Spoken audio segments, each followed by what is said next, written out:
Welcome to today's episode of Stay With Me. I'm your host, Lecelin Roberts, and I am honored to introduce you to our next guest today. Our guest is joining us all the way from Atlanta, but she is originally from Jamaica, and she's a travel consultant in Jamaica. She's also the Minister of Tourism for SOAD, which is the state of the African diaspora. Sharon, we are so honored to meet with you today. Thank you for joining us. It's my pleasure, Lecelin. When we talk about tourism and we talk about travel, that makes me happy. And you are about being joyful, your name, so we're going to have some fun. Thank you. That's wonderful to hear. So Sharon, please, let's dive into it. Tell us all about yourself. Who is Sharon? Where you're from? What do you like? And what is it that you do? Okay, well, I express as a poet, motivational speaker, author. I'm a consultant working in tourism and health and wellness and public relations. So I wear many hats and I've had lots of experience.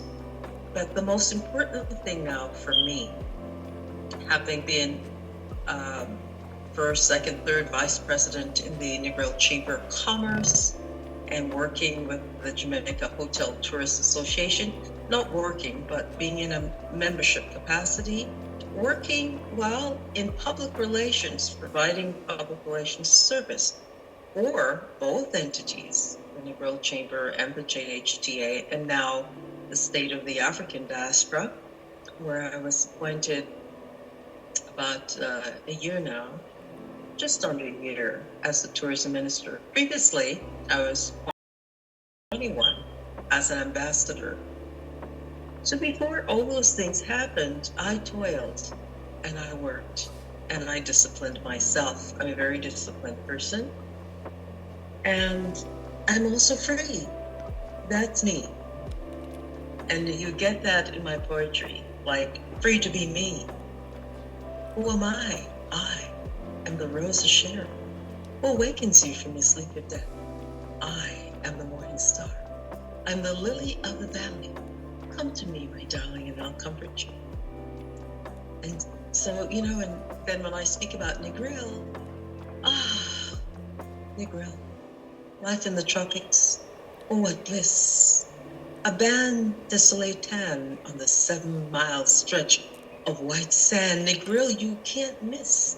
Morning meditations at sunrise and evening meditation at sunset. Negril.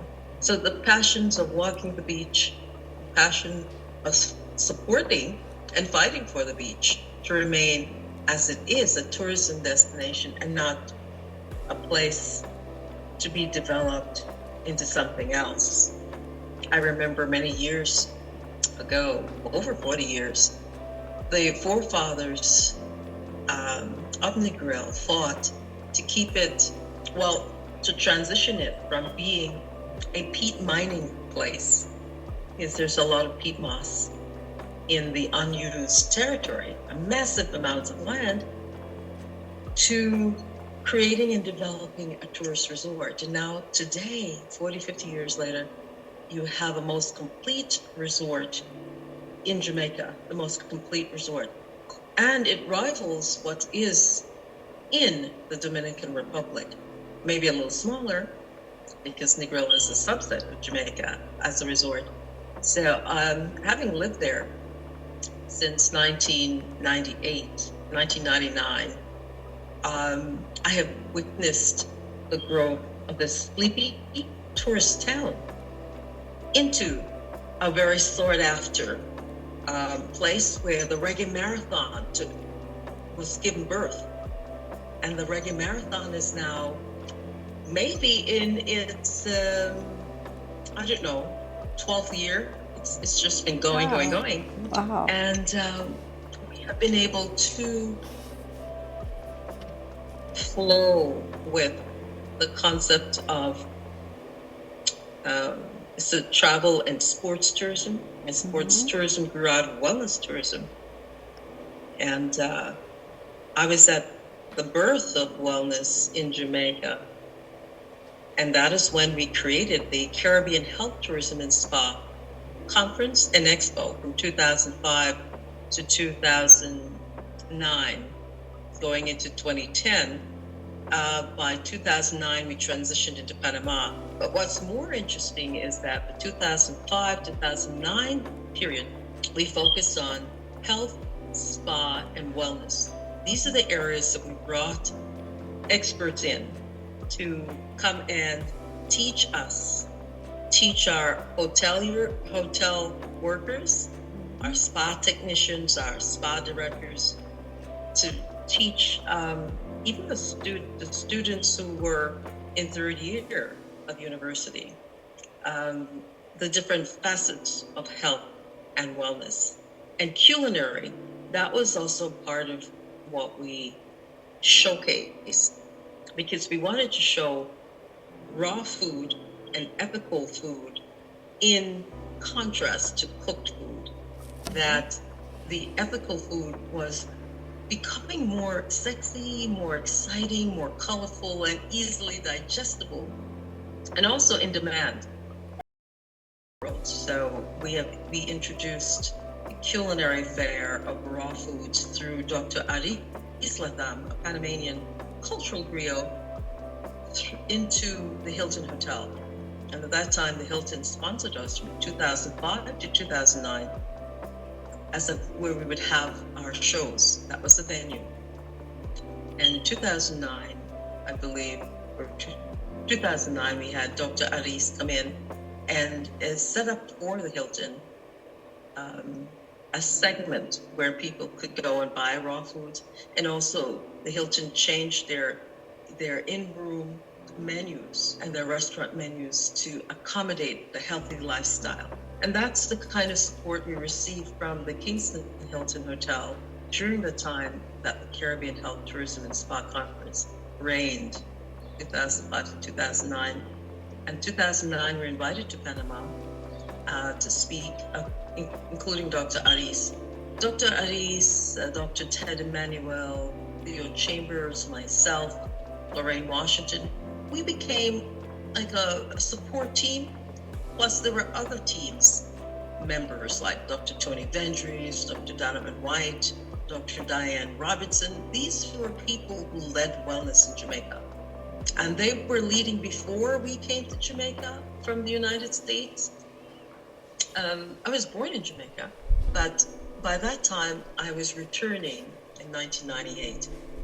And so I found my niche in tourism because my husband had worked in tourism for so many years that he naturally supported me, and the Chamber of Commerce took me in and gave me many opportunities to express myself, to learn, and I must publicly thank the Negril Chamber of Commerce, all of their directors, including our Director Emeritus, Daniel Grizzle, Ray Authors, who took a personal interest in me and encouraged me to stay within the chamber and give of my talents to help it grow.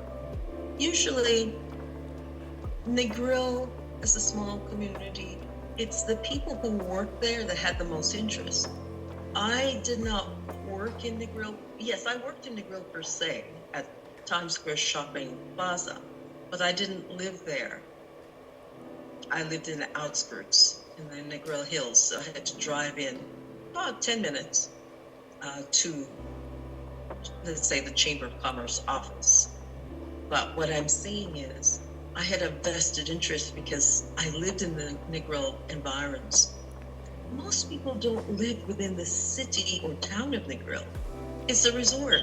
And so this is where we provide the services for our guests and our visitors, Yes. right? So indeed, I was well immersed into the lifestyle.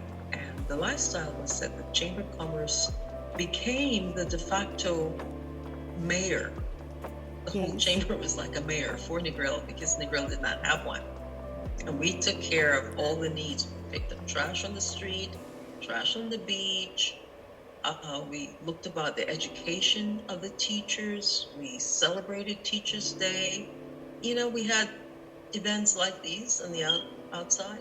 I remember, I should say community events were important to us. We also was given land to build a school. That's so impressive, which Sharon. would happen in the future. Yes, and I think you are talented indeed because you've been in all of these industries and really made a difference. But if you can tell us a little bit more about Jamaica and Negril, for us to travel there, what are the highlights? What are the things that you like most? What are the places that we should visit when we come there? If you can give us some travel inspiration. I know Jamaica is already one of the most wonderful places that you would want to visit. So can you give us some insight on Jamaica as a whole? Okay, yes. The first thing I did mention was the Reggae Marathon, and that's held in December. I think it's the first weekend. And that's where you don't have to be a professional runner. You do 5 or 10K, come and you really experience Jamaica.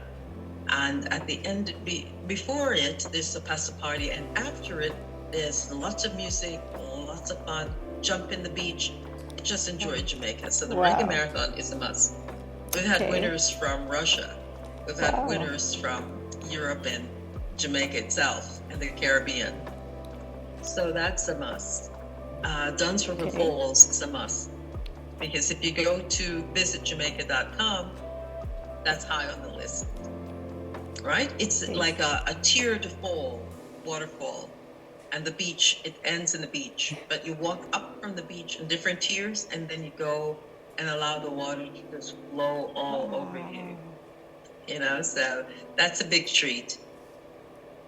And we have, in every parish, we have waterfalls and rivers and all of that is completely natural and filled with minerals. And so you have Bath St. Thomas of the Apostles and Botanical Gardens. That's the full name. Most people say Bath St. Thomas. And St. Thomas is becoming a tourist resort very soon. The roads are being fixed and it's going to be easy to get to St. Thomas. Now a new airport has been put in that area. That's the eastern side of the island. So I'm trying to remember the name of the airport. I'm going to tell you it's very new, and that will accommodate the eastern side of the island. And so the most important thing about Bath is I think it got its name first, and then England, Bath, got the same name second. Remember that. 1694, I believe, is when Bath became a wellness resort. And we found that enslaved people used it to heal themselves and their wounds. And soon the government made it into such a place that would always be available for people. It's a thermal bath. Fountain. Water comes from the rocks, and so you just allow the water. You go under the water and it's falling, and there's a bamboo, that open bamboo that's cut, and it allows the water to fall on you. And then you have healers who are there, and they come and they massage your body if you want them to. And they give you the massage. They lay you out on a stone, and they tap you, and they massage you, and they pour the water over you, and it's so healing. It's decadent. You just let yourself be pummeled by, your massage therapist. So that's a great experience, and you could stay in the town. It's a spa town, and I think that in 5 to 10 years, with a good investment, it will become a spa town to rival Baden-Baden, in Germany, Austria, in Europe, Bavaria, other places in the world that have spas. So look out, people. Just go and experience it. There are 21, I think it has over 21 minerals in the water. I haven't seen the water being bottled, but look out, world. That water is going to be bottled soon. And so when you're in Kingston proper, the nightclubs are there. So you just have to, find out, where is New Kingston, and get yourself ready for party. And you go. Usain Bolt has a place. Tracks, records and tracks. It's a place to go for daytime, for fish and and jerked foods and so on. Lots of fun, lots of good food and great music. And I think they may have nighttime activities as well. If a person wants to travel to Jamaica in March, I think that's the best time, because we have Reggae Month. It's one entire month of reggae parties and activities, all over, from the Kingston Waterfall to the Grill and back to the east.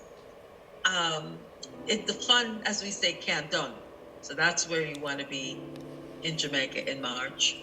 And also December, the start of the winter tourist season, December about 16th through March, end of March, right? So we're coming to the end of the season now. Spring break begins. And by end of April, it's now a slow season. So people need to know, you plan your vacation in December holiday, go into New Year, whatever you want to do, but that's the peak season, so book early, and you can go to visitjamaica.com for all the information you need, paperwork, in order to come to the island. Go to visitjamaica.com for instructions. And of course, your local Jamaica consulate would be useful to call and ask if you have any questions.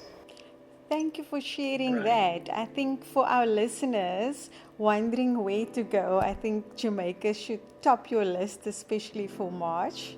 So we're all looking forward to have a wonderful time in Jamaica from health. Yes. We have our tourism icon as our Minister of Tourism, and our Ministry of Tourism is one of the most awarded one worldwide. Wow. So they have every reason to come and see what makes Jamaica tick. Definitely. I think, Sharon, you spoke a lot about wellness and health. Do you have retreats that you host? And what can we expect in terms of the wellness industry in Jamaica? Wellness industry, what can you expect in the future or now? Now, and especially now, but also your plans for the future. Well, what you will expect is more reggae music inspired by Bob Marley, Peter Tosh, the Wailers. You'll expect more music reinterpreted by the Marley family. Okay. There's Bob Marley's birthday, the 6th of February. Wow. It's an explosion of talents. Talent from all over the world interpreting Bob's music in their own way. And that's powerful. Also, talent, creatives come from all over the world to record in Jamaica, to feel the vibe of Jamaica. And so for me now, I'm into wellness. We have the Temple of Inner Peace. Yes. I have taught peace and values, I should say, the values, 12 values, the Living Value program during 2003 to 2007 in Jamaica. livingvalues.net/Jamaica shows you the work that we've done in modeling for teachers and training teachers in these various values for children 3 through 8, 8 to 12, 8 to 13 or 8 to 14 and young adults. So the value of peace is very important to us. And before we returned, my husband Theo Chambers and I, to Jamaica, we said we wanted to create a retreat that had to do with peace, and this Temple of Inner Peace came up. And we truly believe, as did the living values, that the intrinsic state of the human being is peaceful. And now the Buddhists are saying the same thing, the Hindus are saying the same thing, that we're peaceful beings at our core. So that is a space, a natural space, where I wish you could pull up templeofinnerpeace.com so you could see we have a patron who is a Kemetic priestess, and she's standing there with her tuning forks, and then she tuned all of us at that day, and she let us hold her ankh and say things, and she asked us to say, what are you feeling right now? What message do you have for me? We have our own roots man that comes, Bongo Roach. He's a farmer. He plants different things for us, and he identifies different things that the land has. This is a land that has not been built on for 125 years. And so we call it our temple, and it's a mysterious place. It has 3 tiers, and that's the bottom tier, and it feels like you're going into the belly of Mother Earth. And it is surrounded by honeycomb rocks that are a little jagged. It looks like you're at the seaside, really. And then the little grottos that you go into and you sit. So we have tables, and we have and chairs. We haven't made things too permanent because we feel it's a space that's a sacred space, and we want to just preserve that space. So when we go, we stop at the fireplace and we give our blessings. We do some incense, we do some fire transformation where we tell people pick up things that represent habits they want to get rid of, put a bundle and toss it in the fire. And so we just give thanks for that moment of being able to clear out things that we need to rid ourselves of, and just take in the breath of life and enjoy that new breath and new consciousness that comes over us. So it's a very peaceful place, and we've had events, a few events, such as Women's Day, where we recognize women for work that they've done, lifetime work. And we've had a birthday for Theo, the co-founder. We've had events there, family retreats, and so on. So we open it for corporate retreats as well, and we accommodate up to 50 in this healing and wellness space called the Temple of Inner Peace. It's an oasis, really, with the beautiful plants and and flowers. It's a place where you could do a, what do you call it, table, you can farm to table. Yes. You can do farm to table luncheons and experiences, and people can take their herbs and they can make teas, or they can make a nice lunch, salad, and so on. So it's just a beautiful space. And when you're rebroadcasting, if you could put up Temple of Inner Peace, you will see a running video, and it just shows you what I'm saying. And the visual state of it, makes you very excited. It's peaceful and relaxing. Temple of Inner Peace. We'll include this in our show notes for our listeners to have a look, and it's already sounding so peaceful, and that is one component of visiting Jamaica, but there's so many others, like Sharon said, about the reggae music, and wonderful to look out for. Sharon, in our previous conversations, I think you've mentioned something about community tourism. Can you elaborate on where the term is coming from and what does it mean? Yes. We're fortunate to have the pioneer of community tourism in Jamaica, Diana McIntyre Pike. She's now in her mid-70s, and she has inspired the term, along with Desmond Henry, She lives in the Mandeville area. He was a former minister of tourism. And so they have laid down for us tracks for what community tourism can be for Jamaica. Already it is flying around the world, as a tourism that is an umbrella for other tourism. She says it is not a niche market. I agree.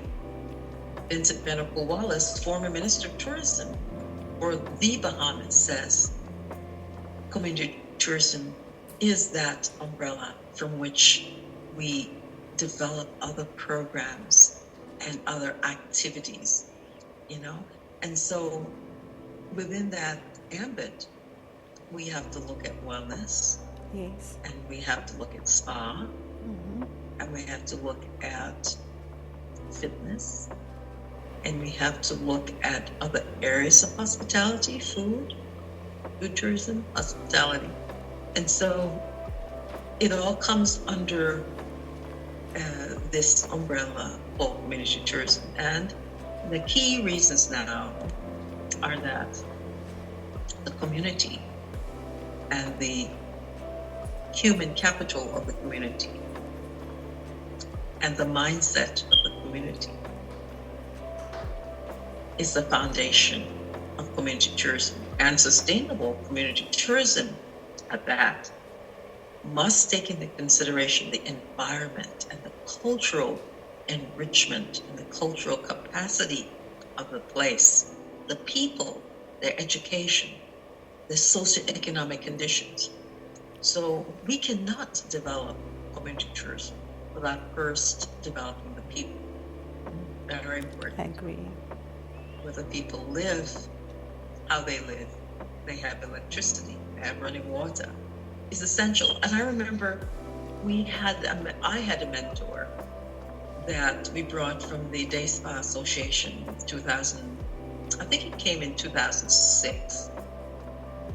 And Eric Light, and he came in 2006, but in 2007, he told me, as a spa director, I would like to develop a spa in Jamaica.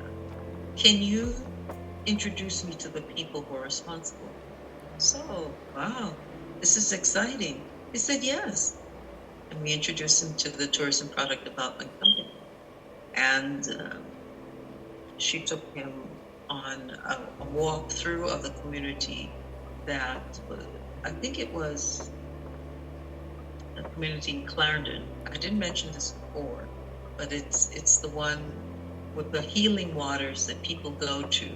They heal from rheumatism and skin disorders because the water is heavy and it's buoyant, So I'm trying to remember the name of that particular community. When we took him there, I don't remember if I was there with him when he went with the deputy girl.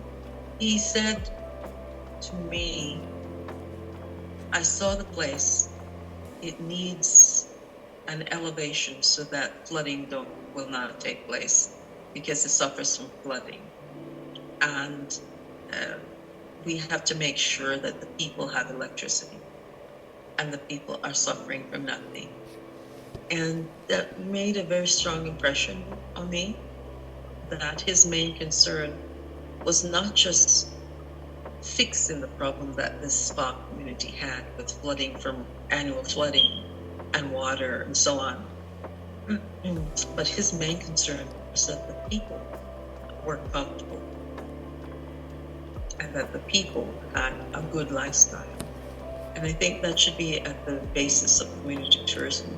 People are coming not just to live in a hotel room. They're coming to experience, what does a farmer do? What does a teacher do? How does the hairdresser make her living? And let me just see the island where people live. Yeah. What is a wedding like in Jamaica?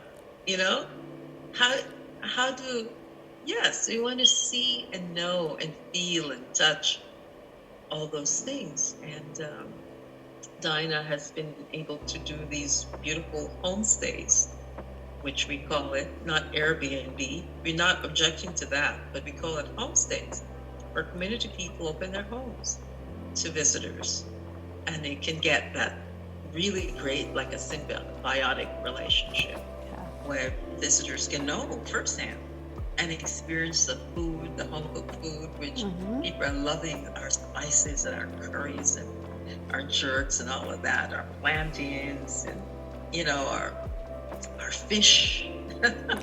They love the steamed fish with okra and carrots and all of the delicious smells. You know, people are loving these homestays. And also study tours are big too.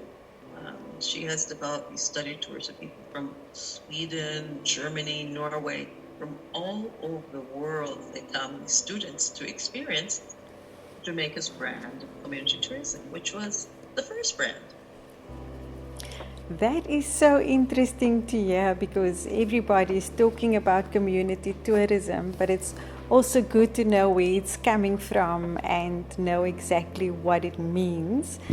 So, Sharon, if you can tell the listeners a bit more about your business specifically, what it is that you do.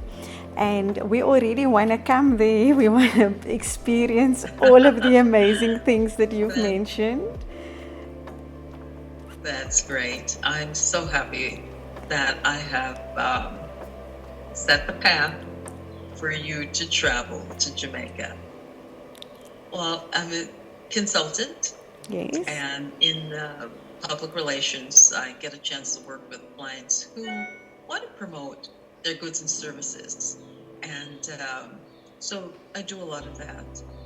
And when I'm not doing that, I'm writing. I'm writing a book on this ascension of the sacred feminine. But essentially it is sitting with the client to determine what it is they want to, the image and the vision that they may have.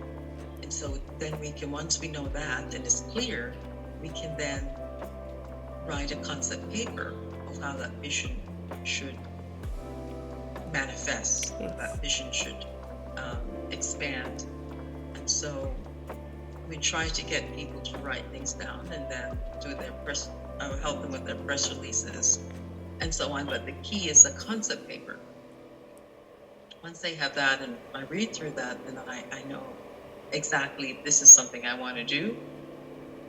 And if it is, then I put everything into it in getting them to have the best experience in Jamaica, bringing their brand to Jamaica, promoting their brand, and achieving the results that they want. I didn't mention the state of the African diaspora as yet, but as a tourism minister, that is a part of what I do. And it has been a challenge because no one wrote a book on the tourism ministry for the state of the African diaspora. So I wanted to accept that challenge, to write that strategic plan. And then when I did, I shared it with the Prime Minister, and he gave me his impression on the 4 phases, or the 4 different phases of the plan. Yes, the education component of the strategic plan requires that we teach all of the members of SOAD the reason why they should return to Africa. Much like the Muslim goes to Mecca, they take a Hajj, and they have a name for it. And I have come up with a name for our journey, Uhuru Njia. And that is our freedom journey, to return to ourselves, return to our original nature of freedom. And so we need to do that so that the pilgrimage is essential to remember where we've come from and remember what our ancestors have experienced to bring us to this point of freedom and to show us how important freedom is. Yes. And so that's the education component. We have some other interesting components too, like the advocacy for no visa travel throughout the continent. No visa should be necessary. And if they want a visa, no visa. And also in the Caribbean, we have no visa, the CARICOM, and that's we set the standard there. We don't believe that African diasporans returning to the continent should have to pay anything. Remember, when they took us out, we didn't pay. We were forced out. So in returning to our home, there shouldn't be no charge. There should be no charge, and the way should be made easy. So we're looking for a non-circuitous route for return to the motherland, the African motherland. A straight, easy, and accessible path. We're looking for that in our generation. And we're calling on all people who want this. I also have created a African diaspora tourism advocacy group. So please contact me at parrischambers@gmail.com if you want to be a part of that. We have key movers and shakers who are part of that. So if you are a key mover and shaker, contact parrischambers@gmail.com. Thank you so much. The book is a book that calls the sacred feminine to action.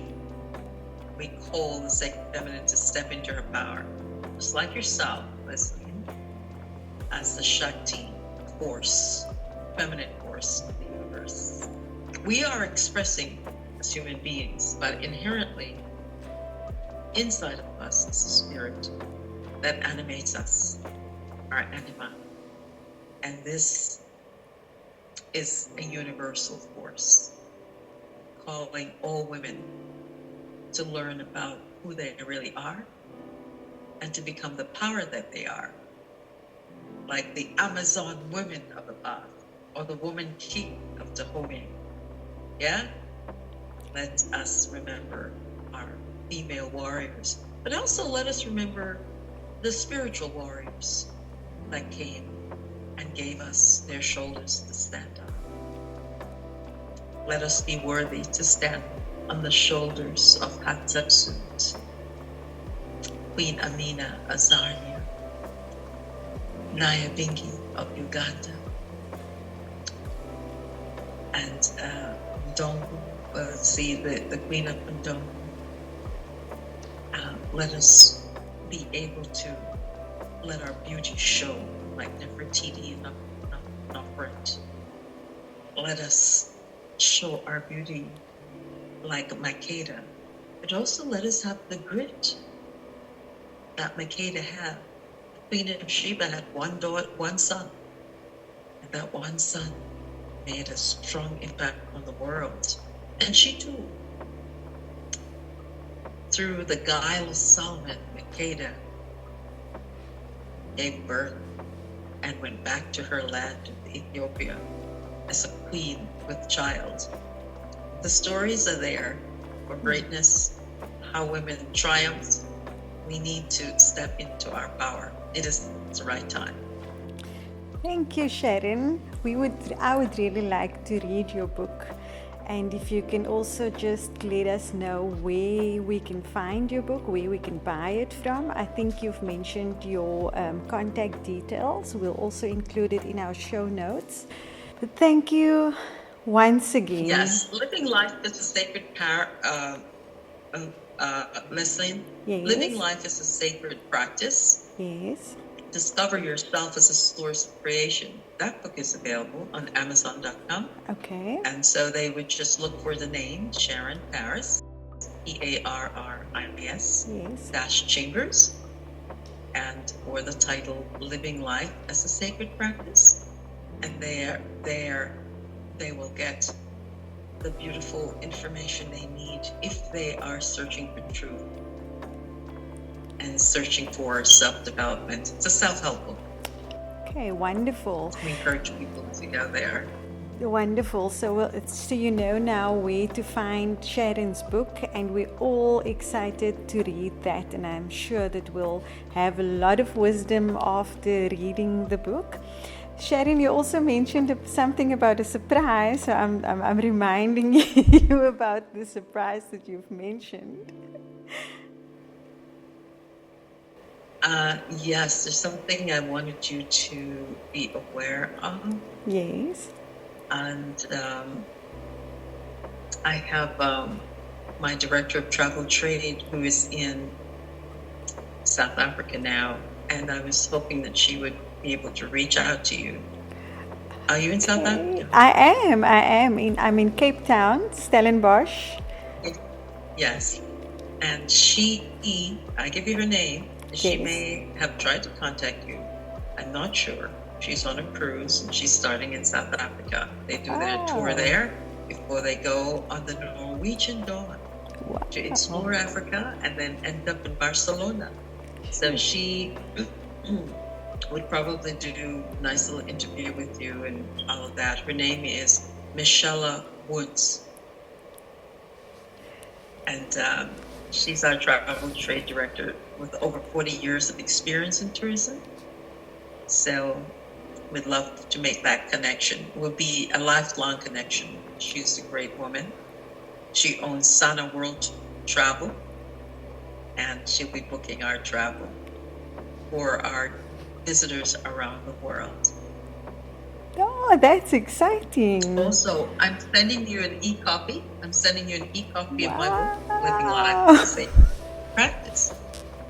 And for your listeners who win prizes or contests, I will have copies available for them too that you could freely give to your listeners if you want to reward them with Living Life as a Sacred Practice ebook.